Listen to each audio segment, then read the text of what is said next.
आज का हमारा टॉपिक रहेगा राजस्थान के प्रजा मंडल।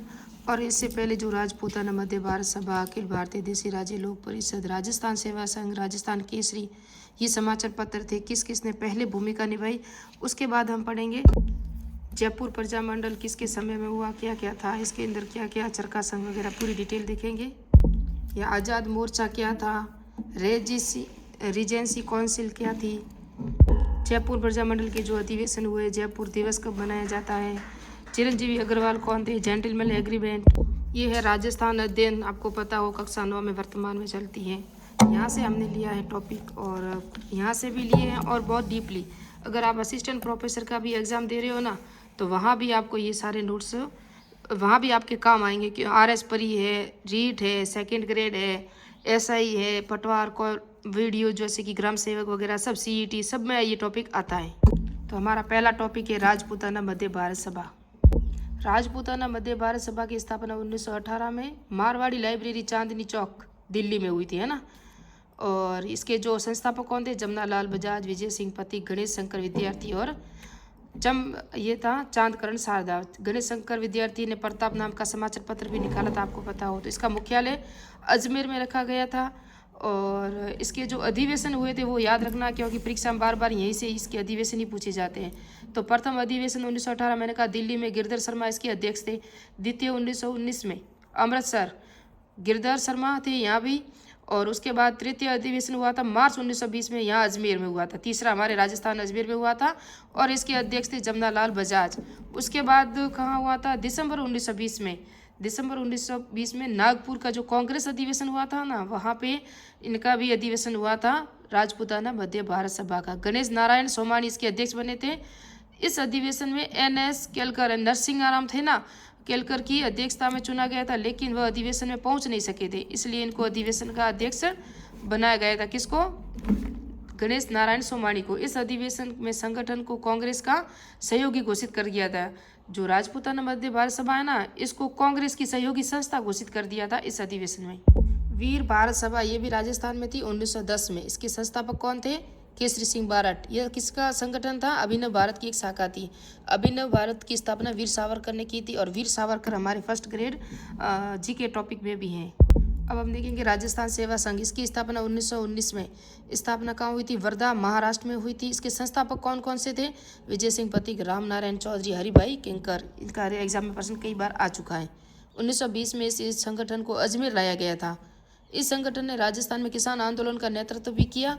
और 1927 और 28 ईस्वी में नेताओं के आपसी मतभेदों को संगठन को बंद हो गया था। ये 1927-28 में बंद भी हो गया था। और इसके अंदर राजा और जो जागीरदार थे ना, उन दोनों के अंदर सौहार्दपूर्ण संबंध यानी कि शांतिपूर्ण संबंध स्थापित करने की अभी बहुत कोशिश की थी इस संस्था ने, राजस्थान सेवा संघ ने। अब हम देखेंगे राजस्थान केसरी। 22 अक्टूबर 1920 को वर्धा में से ये प्रकाशित हुआ था, राजस्थान केसरी। इसके संपादक थे विजय सिंह पथिक थे और राम नारायण चौधरी। इसकी जो आर्थिक सहायता की थी ना, वो जमनालाल बजाज ने की थी। जमनालाल बजाज को क्या क्या कहा जाता है आगे पूरी डिटेल से हम देखेंगे। और गांधी जी ने भी इसको क्या कहा था। नवीन राजस्थान है ना, ये अजमेर से प्रकाशित हुआ था 1920-21 में। और इसके संस्थापक भी विजय सिंह पथिक थे। इसी का नाम ही तरुण राजस्थान रखा गया बाद में। तरुण राजस्थान के संस्थापक थे राम नारायण चौधरी, जय नारायण व्यास और शोभाराम गुप्त थे तरुण राजस्थान के संस्थापक।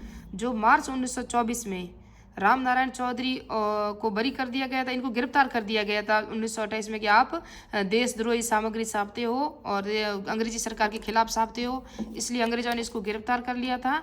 लेकिन आपको पता हो राम नारायण चौधरी को तो छोड़ दिया था, लेकिन शोभालाल है ना गुप्त, उसको 2 वर्ष की सजा दी गई थी। किसके अंदर, इसी के अंदर जो तरुण राजस्थान छापते थे। पहले इसका नाम राजस्थान केसरी, उसके बाद नवीन राजस्थान, उसके बाद राजस्थान केसरी।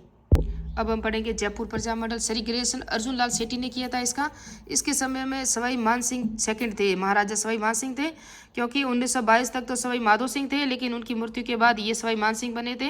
आज प्रजा मंडल के राजस्थान एकीकरण तक यही रहे थे। और 1905 में जो अर्जुन लाल सेठी है ना, 1905 में जैन शिक्षा प्रचारक समिति गठन की थी। अर्जुन लाल सेठी ने वर्धमान छात्रावास, वर्धमान विद्यालय, वर्धमान पुस्तकालय आदि संस्थान खोले थे और इन्हीं के द्वारा प्रजा मंडल या जन जागृति का कार्य इन संस्थाओं ने किया था।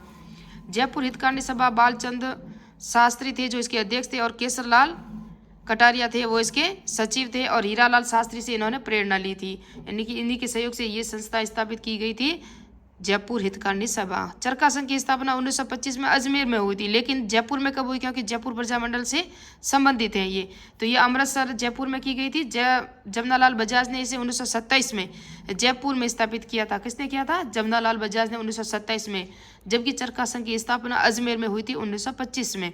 जयपुर प्रजामंडल की स्थापना कर्पूर चंद पाटिल ने 1931 में की थी और मोतीलाल दिवस 5 अप्रैल 1931 को मनाया गया था। क्यों आपको पता हो मोतीलाल दिवस? क्योंकि मोतीलाल तेजावत जो आदिवासी किसान आंदोलन थे ना, उनके नेता थे, वो भाग गए थे और 1922 में एक ही आंदोलन के दौरान, फिर 1929 में उनके कहने, किसके, गांधी जी के कहने पर इन्होंने सरेंडर कर दिया था, तो अंग्रेजी सरकार ने इनको गिरफ्तार कर लिया था। लेकिन 5 अप्रैल 1931 को आंदोलन चलाया कि इनको छोड़ दिया जाए। मोतीलाल दिवस इस रूप में मनाया गया था जयपुर में। जीवन कुटीर, हीरालाल शास्त्री के थे ना, कौन थे? हीरालाल शास्त्री की बेटी थी शांताबाई, इन्होंने इसकी स्थापना की थी कहाँ? निवाई कोट में। क्यों की थी? शिक्षा के प्रसार के लिए, कि यहाँ शिक्षा की कमी है। लेकिन जब इनका देहांत हो गया ना, तो फिर उनकी स्थापना, उसको संचालन किया था हीरालाल शास्त्री ने किया था 1927 में। और जयपुर प्रजामंडल का पुनर्गठन 1937 में, आगे हम पूरा डिटेल से देखेंगे। जमनालाल बजाज की अध्यक्षता में था, लेकिन क्या था ये जो है ना जीवन कुटीर, उसी को आगे चला के हीरालाल शास्त्री ने वनस्थली विद्यापीठ पंचतत्व यानी 5 शिक्षाएं दी जाती हैं, 5 वैदिक शिक्षाएं दी जाती हैं यहाँ पर। और 1935 में इसका नाम ये चेंज किया, वनस्थली विद्यापीठ। प्रथम अधिवेशन 1938 में जमनालाल बजाज की अध्यक्षता में। और जमनालाल बजाज को आपको पता हो काशिकाबाद सीकर के निवासी थे। इनको गांधी जी का 5वां पुत्र कहा जाता है और इनको गुलाम नंबर 4 भी कहा जाता है। प्रथम बार उत्तरदायी शासन की मांग रखी गई थी। राय बहादुर की उपाधि भी इन्होंने असहयोग आंदोलन के दौरान लौटा भी दी थी, आपको पता हो तो। रतन शास्त्री 5 मार्च 1939 को गिरफ्तार की गई थी। 6 महिलाओं का एक ग्रुप था, उनको भी गिरफ्तार किया गया था।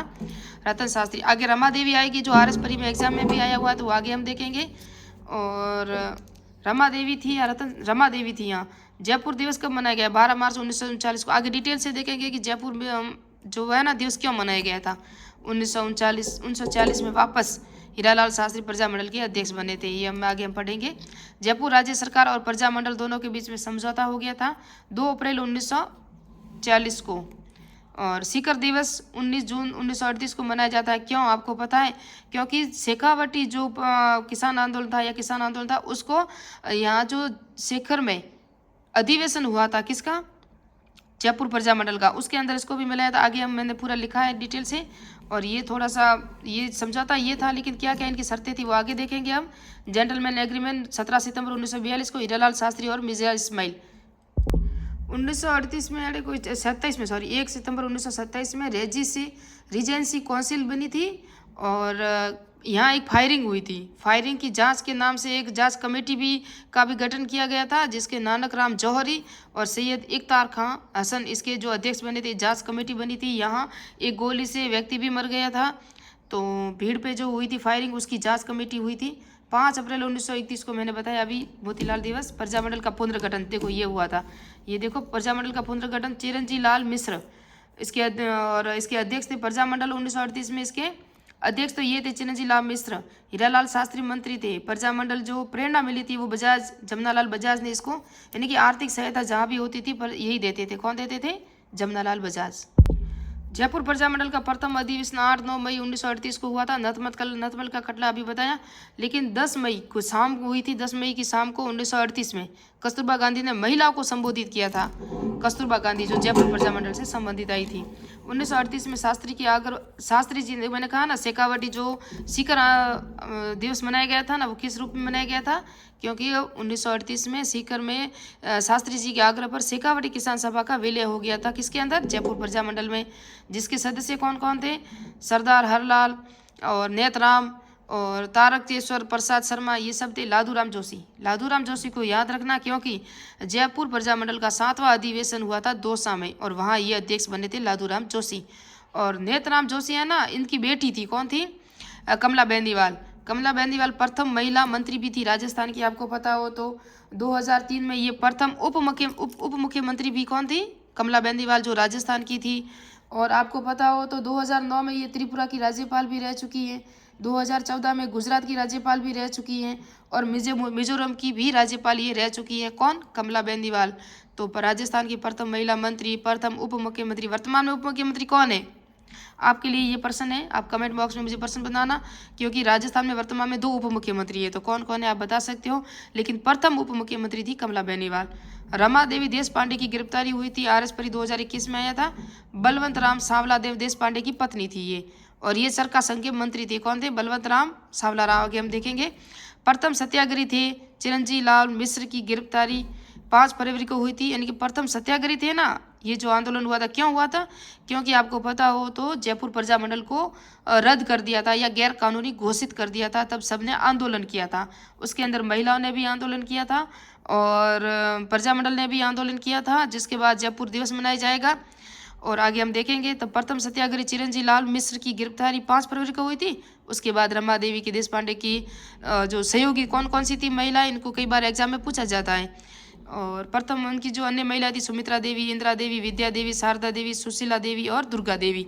इनको अच्छी तरह याद रखना, ये इनकी सहयोगी महिला थी और इनको गिरफ्तार कर लिया गया था रमा देवी के साथ। फिर